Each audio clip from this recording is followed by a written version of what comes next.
So hello everyone, good morning all. कैसे हैं आप लोग? उम्मीद करते हैं कि बढ़िया होंगे और सभी लोग बढ़िया होंगे और पढ़ाई लिखाई को अपनी बेहतर तरीके से कर रहे होंगे। तो आज हम लोग आ चुके हैं अगेन आज की करंट अफेयर्स की क्लास में।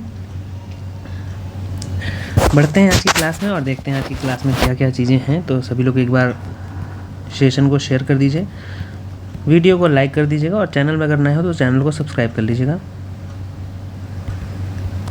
पुरानी क्लासेस आपको होपफुली अच्छी लग रही होंगी। जो चीज़ें उसमें कंटेंट दिया जा रहा है वो एग्ज़ाम के पॉइंट ऑफ व्यू से बहुत इंपॉर्टेंट है और आप लोगों को 100% जो चीज़ें बताई जा रही हैं वो समझ में ज़रूर आ रही होंगी, यही उम्मीद है। और इसी उम्मीद के साथ आज का सेशन हम लोग बना रहे हैं और होपफुली आप लोग को सारी बातें क्लियर हो रही होंगी, सारी बातें समझ में आ रही होंगी। तो अगर चीज़ें समझ में नहीं आती तो उसके लिए आप लोग कमेंट कर दिया करिए और कमेंट के माध्यम से जो भी अपनी क्वेरी हो, जो भी आपके डाउट्स हों, उनको पूछ लिया करिए।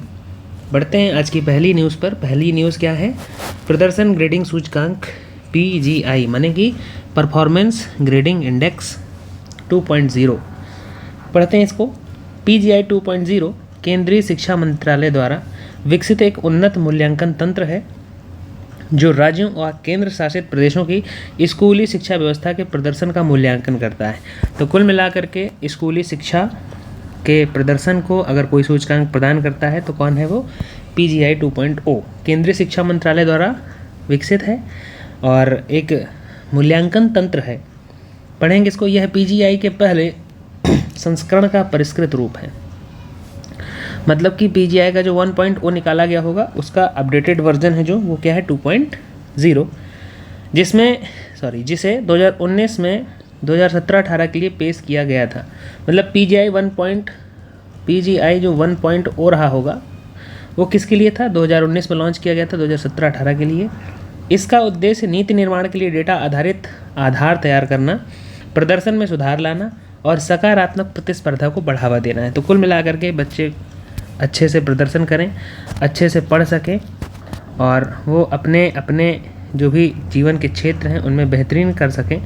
इस चीज़ को लेकर के उनमें कैसे हम लोग और इम्प्रूवमेंट कर सकते हैं, सारी चीज़ों को लेकर के एक ग्रेडिंग स्केल बनाई गई, ग्रेडिंग सूचकांक बनाया गया जो क्या था PGI 1.0 2019 में, जो 2017-18 के लिए पेश किया गया था। और अब जो 2025 में आया है वो 2025 में जो आया है वो क्या है? वो है PGI 2.0। ठीक, बढ़ते हैं नेक्स्ट दूसरी बात पर। दूसरी न्यूज़ क्या है? दूसरी न्यूज़ है प्रोफेसर M सतीश कुमार बने Queen's University GIFT City campus के पहले डीन। तो जो प्रोफेसर M सतीश कुमार हैं वो क्या बन गए हैं? Queen's University GIFT City campus के पहले डीन बन गए हैं। ब्रिटेन की प्रतिष्ठित क्वींस यूनिवर्सिटी बेलफास्ट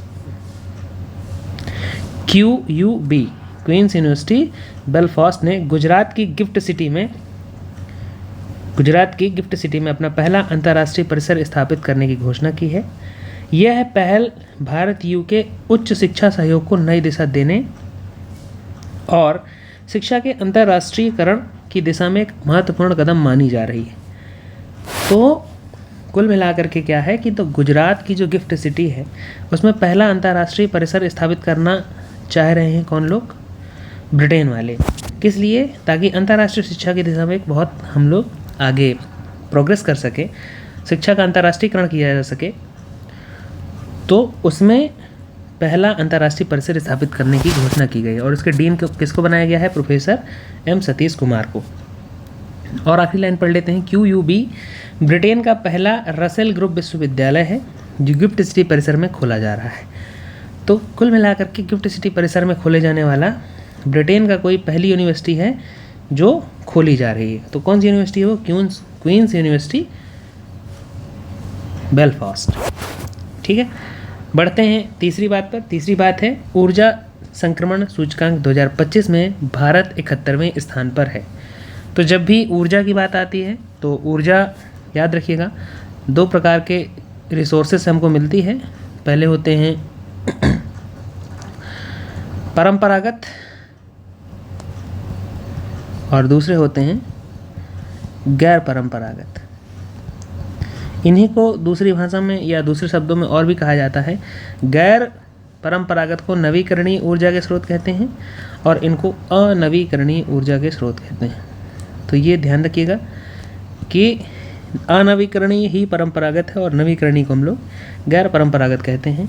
गैर परंपरागत के अंतर्गत क्या आता है, जैसे जल ऊर्जा, सौर ऊर्जा और भूतापीय ऊर्जा और पवन ऊर्जा, ये हमारी नवीकरणीय है या गैर परंपरागत है।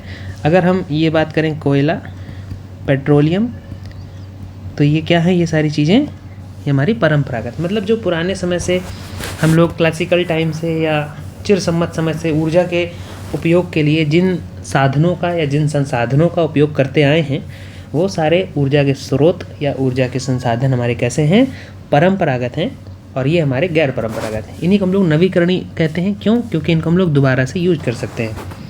विश्व आर्थिक मंच, वर्ल्ड इकोनॉमिक फोरम और एक्सेंचर द्वारा जारी वैश्विक ऊर्जा संक्रमण सूचकांक 2025 में 118 देशों की ऊर्जा प्रणालियों का मूल्यांकन किया गया।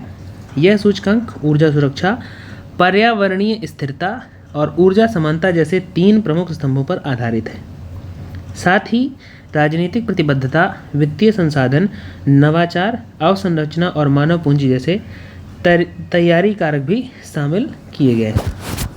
तो इन 118 देशों की लिस्ट में से भारत का कौन सा स्थान है? भारत का 71वां स्थान है।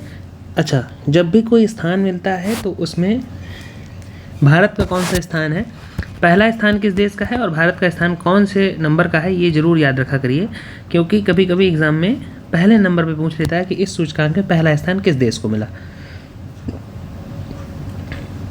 ठीक, तो इस ऊर्जा संक्रमण सूचकांक 2025 में भारत को 71वां स्थान मिला है। ठीक है, बढ़ते हैं 4th न्यूज़ पर या चौथी न्यूज़ पर। क्या है चौथी न्यूज़? क्या है? हॉकी इंडिया मास्टर्स कप 2025 खेला गया है और यह 2025 का पहला संस्करण है जो भारत में हॉकी के वरिष्ठ खिलाड़ियों के लिए एक ऐतिहासिक पहल मानी जा रही है। यह टूर्नामेंट उन अनुभवी खिलाड़ियों को प्रतिस्पर्धात्मक मंच देने के उद्देश्य से आयोजित किया गया है जिन्होंने लंबे समय तक हॉकी खेली है। इस टूर्नामेंट का आयोजन 18 से 27 जून 2025 तक चेन्नई, तमिलनाडु में किया जा रहा है।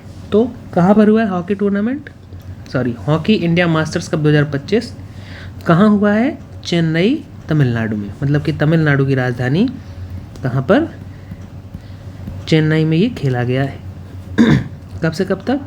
18 से 27 जून तक। ठीक, तो हाल ही की घटना है, इसलिए इसको याद रखिएगा, जिसकी मेजबानी तमिलनाडु हॉकी यूनिट द्वारा की जा रही। तो कई सारे स्टेट्स हैं, स्टेट्स की टीमें हैं और उन टीमों को आपस में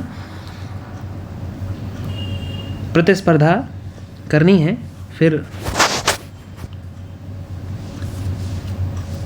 जो उसमें बहुत अनुभवी खिलाड़ी हैं उन लोगों को मौका दिया जा रहा है कि वो लोग अपनी जो क्षमता है उसको वो लोग भूले नहीं। ठीक, बढ़ते हैं नेक्स्ट 5th न्यूज़ पर। 5th न्यूज़ क्या है? उम्मीद पोर्टल। उम्मीद पोर्टल क्या है? उम्मीद पोर्टल का फुल फॉर्म पढ़ लेते हैं पहले। Unified Waqf management, empowerment, efficiency and development. Unified Waqf management, empowerment, efficiency and development Bharat सरकार द्वारा 6 जून 2025 को लॉन्च किया गया एक ऑनलाइन मंच है। इसका उद्देश्य वक्फ संपत्तियों के कुशल, पारदर्शी व डिजिटल प्रबंधन को सुनिश्चित करना है। इस पोर्टल का संचालन अल्पसंख्यक कार्य मंत्रालय द्वारा किया जा रहा है। तो किस मंत्रालय द्वारा? अल्पसंख्यक कार्य मंत्रालय। मंत्रालय जरूर याद रखिएगा, अल्पसंख्यक कार्य मंत्रालय। तो इनके द्वारा किया जा रहा है इसका संचालन। यह पोर्टल एकीकृत वक्फ प्रबंधन, सशक्तिकरण, दक्षता एवं विकास अधिनियम के तहत संचालित किया जा रहा है। कौन सा अधिनियम है? अधिनियम है ये एकीकृत वक्फ प्रबंधन, unified Waqf management, empowerment, efficiency and development अधिनियम, यानी कि एक्ट। तो ये इतनी सी बात है और इतनी सी बात के लिए उम्मीद पोर्टल खोला गया। तो उम्मीद याद रखिएगा, उम्मीद पोर्टल किससे संबंधित है, तो वक्फ से संबंधित है। वक्फ की ज़मीन को ऑनलाइन या डिजिटल रूप से कैसे प्रबंधन करना है, कैसे उसका सशक्तिकरण करना है, कैसे उसकी दक्षता और विकास किया जाना है, इन सब चीज़ों के बारे में उम्मीद पोर्टल में एक जगह सारी जानकारी आपको देखने को मिल जाएगी। बढ़ते हैं 6th न्यूज़ पर। 6th न्यूज़ क्या है? देहरादून में राष्ट्रपति तपोवन और राष्ट्रपति निकेतन का उद्घाटन। ठीक है। जून 2025 में राष्ट्रपति श्रीमती द्रौपदी मुर्मू ने उत्तराखंड के 3 दिवसीय दौरे में, ये ध्यान रखना है कि जून में हमारे जो राष्ट्रपति महोदया हैं वो कहाँ थी? उत्तराखंड का उन्होंने 3 दिन का दौरा किया है। यूके का मतलब उत्तराखंड समझिएगा, यूके का मतलब यूनाइटेड किंगडम नहीं समझना है।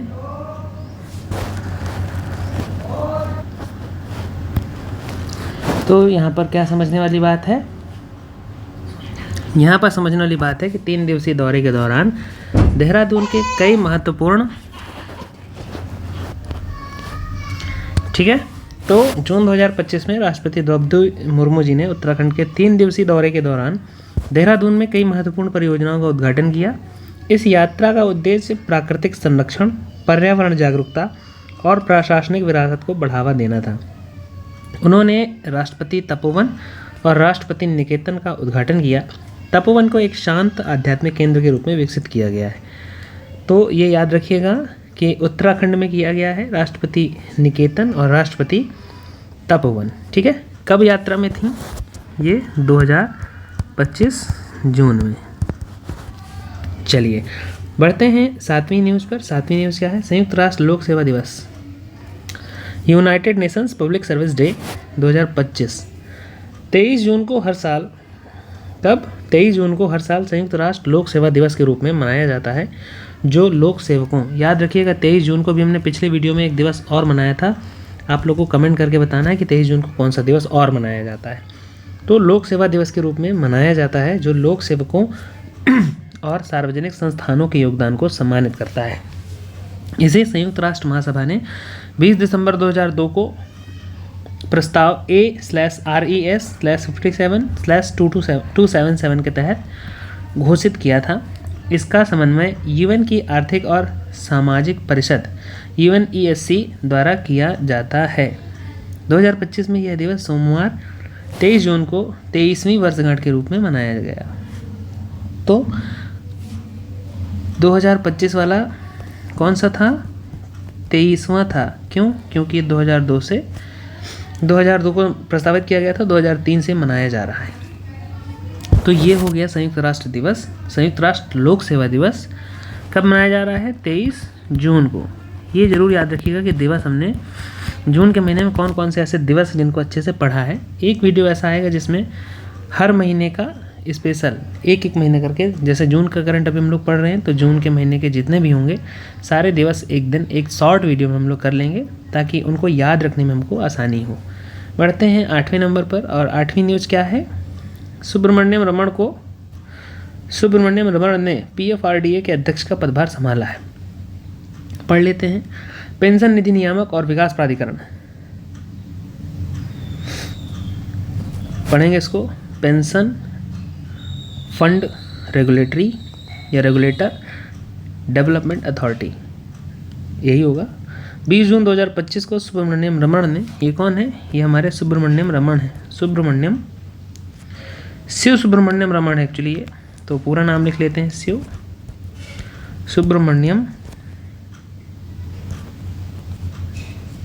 रमण, इन्होंने PFRDA का चेयरपर्सन का कार्यभार संभाला है।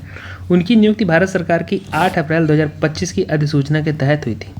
8 अप्रैल 2025 को एक अधिसूचना आती है भारत सरकार की, जिसके तहत इनको यहाँ पर नियुक्त किया जाता है। वे दीपक मोहंती का स्थान ले रहे हैं। तो इसके पहले कौन थे? तो दीपक मोहंती जी थे। इसके पहले, और अब इन्होंने शिव सुब्रमण्यम रमण जी ने कार्यभार संभाल लिया है। उनका कार्य 5 वर्ष या 65 वर्ष की आयु तक जो पहले हो निर्धारित है, और उन्हें 5,62,500 रुपये मासिक वेतनमान भी मिलेगा बिना गाड़ी या आवास सुविधा के। तो मतलब ये जो वेतनमान है 5,62,500 रुपये ये किस चीज़ का वेतनमान है? जो बिना गाड़ी और आवास की सुविधा के, बिना गाड़ी और आवास की सुविधा का मतलब है कि गाड़ी और आवास की सुविधा का एडिशनली उनको मिलेगा, है ना। तो ये इनका जलवा है कि 5.5 लाख का महीना कमा रहे हैं और कुल मिलाकर के मज़े ही मज़े हैं। बढ़ते हैं आज की प्रैक्टिस सेशन पर। पहला क्वेश्चन क्या है? PGI 2.0 किस मंत्रालय द्वारा विकसित एवं मूल्यांकन तंत्र है? तो केंद्रीय शिक्षा मंत्रालय द्वारा इसको क्या किया गया है? डेवलप किया गया है। केंद्रीय शिक्षा मंत्रालय द्वारा विकसित एक उन्नत मूल्यांकन तंत्र है जो राज्यों व केंद्र शासित प्रदेशों की स्कूली शिक्षा व्यवस्था का आंकड़ों के आधार पर मूल्यांकन करता है। यह PGI के पहले संस्करण 2019 का परिष्कृत रूप है, यानी अपडेटेड वर्जन है। इसका उद्देश्य नीति निर्माण को मजबूती देना, सुधार को प्रेरित करना और सकारात्मक प्रतिस्पर्धा को बढ़ावा देना है।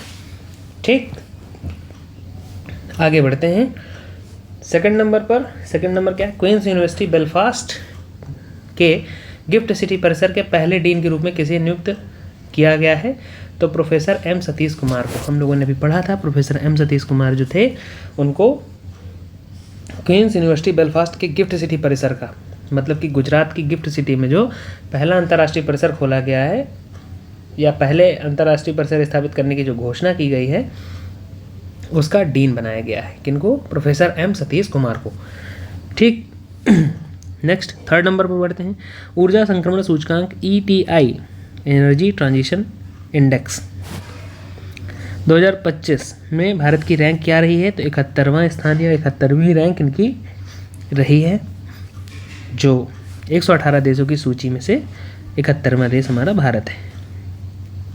ऊर्जा जो सूचकांक है वो ऊर्जा सुरक्षा, पर्यावरणीय स्थिरता और ऊर्जा समानता पर आधारित है। ठीक, बढ़ते हैं फोर्थ नंबर पर। फोर्थ नंबर क्या कहता है? फोर्थ नंबर का क्वेश्चन कहता है हॉकी इंडिया मास्टर्स कप 2025 का पहला संस्करण कहाँ आयोजित किया गया? तो ये आयोजित किया गया है चेन्नई में। ऑप्शन रांची, भोपाल और लखनऊ है, लेकिन हमने पढ़ा है कि तमिलनाडु की राजधानी चेन्नई में इसका आयोजन किया जा रहा है और ये पहला संस्करण है। याद रखिएगा, 18 से 27 जून तक चेन्नई तमिलनाडु में आयोजित हुआ है और ये पहला संस्करण है जिसकी मेज़बानी तमिलनाडु हॉकी यूनिट कर रही है। यह टूर्नामेंट 40 वर्ष से अधिक आयु के पुरुष और 35 वर्ष से अधिक आयु की महिला खिलाड़ियों के लिए है।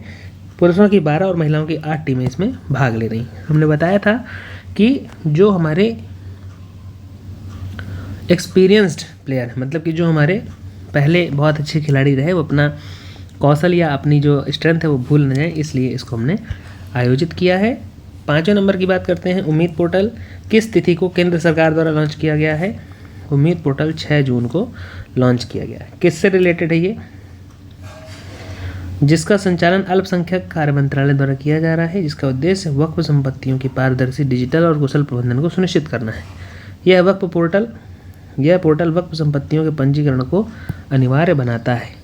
मतलब ये है कि अगर आप कह रहे हैं कि हमारी वक्फ की संपत्ति है तो इसको आपको पहले रजिस्टर्ड करवाना जरूरी है और रजिस्टर्ड करवाने के लिए आपको सबूत देने होंगे और सबूत होंगे तो होगा, नहीं होंगे तो हवाई बातें नहीं होंगी कि ये वक्फ की संपत्ति है।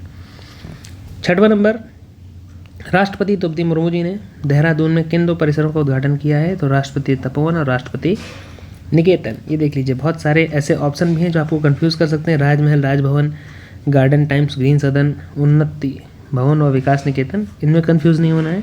राष्ट्रपति जी ने किया है तो राष्ट्रपति के नाम से ही है, राष्ट्रपति तपोवन और राष्ट्रपति निकेतन।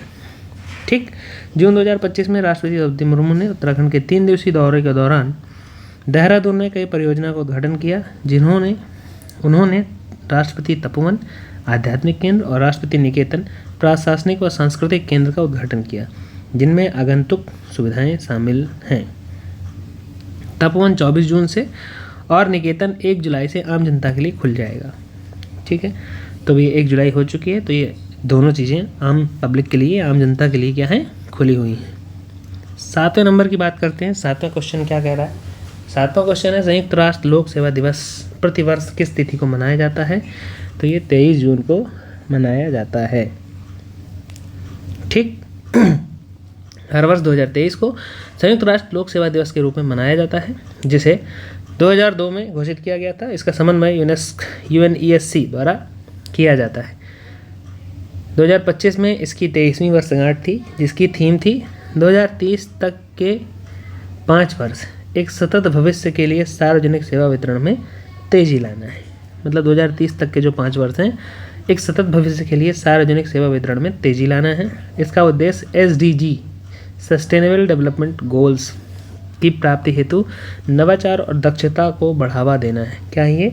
जो हमारे SDG हैं, 17 SDGs हैं, इनको कैसे हम लोग प्राप्त करें, इस चीज़ के लिए आप क्या क्या नवाचार कर सकते हैं, क्या क्या मतलब अपनी पोटेंशियल कैसे बढ़ा सकते हैं, दक्षता कैसे बढ़ा सकते हैं, इस पर इसको बढ़ावा देना है। 8वें क्वेश्चन पर बढ़ते हैं। शिव सुब्रमण्यम रमन ने हाल ही में किस संगठन के अध्यक्ष का पदभार संभाला है? सेबी, RBI, IRDAI या PFRDA? तो PFRDA के हैं, pension fund regulation and development authority. तो 20 जून 2025 को सुब्रमण्यम रमन ने पेंशन निधि नियामक और विकास प्राधिकरण PFRDA के चेयरपर्सन का कार्य संभाला है। वे दीपक मोहंती का स्थान ले रहे हैं और उनका कार्यकाल 5 वर्ष या 65 वर्ष तक की आयु तक रहेगा। उन्हें 5,62,500 रुपये मासिक वेतन मिलेगा बिना गाड़ी या आवास सुविधा के। रमन पूर्व में सिडबी और NESL के प्रमुख रह चुके हैं। ठीक, तो इनको अच्छा खासा एक्सपीरियंस है मैनेज करने के लिए, इसलिए इनको बना दिया गया है। अब आते हैं वन लाइनर पर, और वन लाइनर पर ज़रूर ध्यान दिया करिए, क्योंकि वन लाइनर से आपके क्या है, कभी कभी सीधे फुल फॉर्म आ जाते हैं या कुछ ऐसी चीज़ें होती हैं जो हम पिछले 8 क्वेश्चंस में नहीं पढ़े होते हैं। उम्मीद पोर्टल का पूरा नाम क्या है? तो unified Waqf management empowerment efficiency and development. क्या है ये? उम्मीद का मतलब क्या है? Unified Waqf management empowerment efficiency and development. Second number, ऊर्जा संक्रमण सूचकांक ETI किन 2 संगठनों द्वारा संयुक्त रूप से जारी किया जाता है? तो एक्सेंचर और WEF World Economic Forum. Third number, Queen's University Belfast GIFT City परिसर में प्रवेश कब शुरू करेगी? 2026 की शुरुआत में। Fourth number, Queen's University Belfast ने अपना पहला अंतर्राष्ट्रीय परिसर कहाँ स्थापित करने की घोषणा की है? तो गिफ्ट सिटी गुजरात में इसको शामिल करने की बात, यहाँ पर स्थापित करने की बात की गई है। आप लोग कमेंट करके बताइए कि गुजरात में गिफ्ट सिटी किस जगह को कहा जाता है, किसे कहते हैं, और उसके पीछे का रीज़न क्या है, ये भी आप लोगों को कमेंट करना है कि किस शहर को या किस जगह को हम लोग गिफ्ट सिटी के नाम से जानते हैं। PGI का पहला संस्करण किस वर्ष और कब जारी किया गया था? 2017-18 के लिए 2019 में। हॉकी इंडिया मास्टर्स कप का आयोजन किसने किया है? तो जो मेजबानी करेगा वो उसका आयोजन करेगा। तो आयोजन तमिलनाडु हॉकी यूनिट द्वारा इसका आयोजन किया जा रहा है। 7 नंबर, राष्ट्रपति जी ने किस पुस्तक का विमोचन किया? अब देखो ये क्वेश्चन एक नया है, इसको हम लोगों ने अभी तक नहीं पढ़ा है। पुस्तक इन्होंने दी है, तो पुस्तक क्या है? राष्ट्रपति निकेतन तपोवन और उद्यान की जैव विविधता। तो इन्होंने एक पुस्तक का विमोचन किया है और उस पुस्तक का नाम क्या है? राष्ट्रपति निकेतन तपोवन और उद्यान की जैव विविधता, बायोडाइवर्सिटी पर इन्होंने एक अच्छी खासी पुस्तक लिख के उसको विमोचित कर दिया है। 8वें नंबर की बात करते हैं। संयुक्त राष्ट्र लोक सेवा दिवस 2025 का विषय यानी कि थीम क्या है? तो थीम इसकी थी 2030 तक 5 साल एक स्थायी भविष्य के लिए सार्वजनिक सेवा वितरण में तेजी लाना। एक स्थायी भविष्य के लिए सार्वजनिक वितरण में तेजी लाना, इन्होंने इसकी बात की है। 9वें नंबर की बात करेंगे। किस शहर में राष्ट्रपति द्रौपदी मुर्मू ने उत्तराखंड के किस शहर में राष्ट्रपति तपोवन और राष्ट्रपति निकेतन का उद्घाटन किया है? तो उत्तराखंड की राजधानी देहरादून में। और 10वें नंबर की और लास्ट वन लाइनर क्या है? शिव सुब्रमण्यम रमन ने किस वर्ष अध्यक्ष का स्थान लिया है?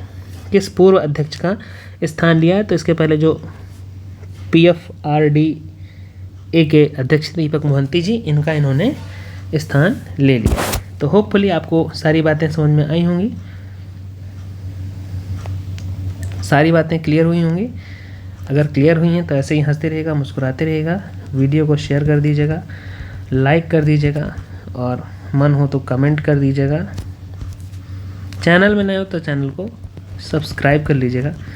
मिलते हैं नेक्स्ट वीडियो में, तब तक के लिए वंदे मातरम, जय हिंद, राधे राधे, गुड मॉर्निंग। सभी लोग मस्त रहिए, हंसते रहिए और मुस्कुराते रहिए, ठीक है। और अभी अगर कोई चीज़ ऐसी लग रही हो जो आप लोग को लगती हो कि किसी एग्ज़ाम के लिए पॉइंट ऑफ व्यू से और भी चीज़ें एडिशनली की जा सकती हैं, तो आप लोग कमेंट कर दीजिए। उस चीज़ के लिए हम लोग बहुत ही तेज़ी के साथ कुछ ना कुछ अच्छा करेंगे। एक चीज़ याद रखिएगा कि यूपी ट्रिपल एस सी पेट का जिन्होंने भी फॉर्म भरा है उसके लिए हिंदी स्पेशल और जीएस स्पेशल की क्लासेस बहुत ही जल्द आने वाली हैं। तो हिंदी और जीएस के लिए आप लोग एकदम निश्चिंत हो जाइए कि हिंदी और जीएस कैसे पढ़ेंगे। तो बहुत ही जल्द, और करंट अफेयर्स आप इसी से पढ़ते रहिए। मैथ्स की क्लासेस भी रह गया था, मैथ्स की क्लासेस भी आने वाली हैं। तो मैथ्स, हिंदी और जीएस आपका यहीं से मेंटेन हो जाएगा और करंट अफेयर इसी से पढ़ते रहिए। और सभी लोगों को बहुत बहुत शुभकामनाएं हैं कि आने वाला जो पेट का एग्ज़ाम है उसमें आप लोग बेहतर कर पाएँ। और है ना, सभी लोग पढ़ते रहिए, मस्त रहिए, मुस्कुराते रहिए। जो भी चीज़ें आप लोग को डाउट हों उनको क्लियर कर लीजिए कमेंट के माध्यम से। मिलेंगे कल की क्लास में, तब तक वंदे मातरम, जय हिंद।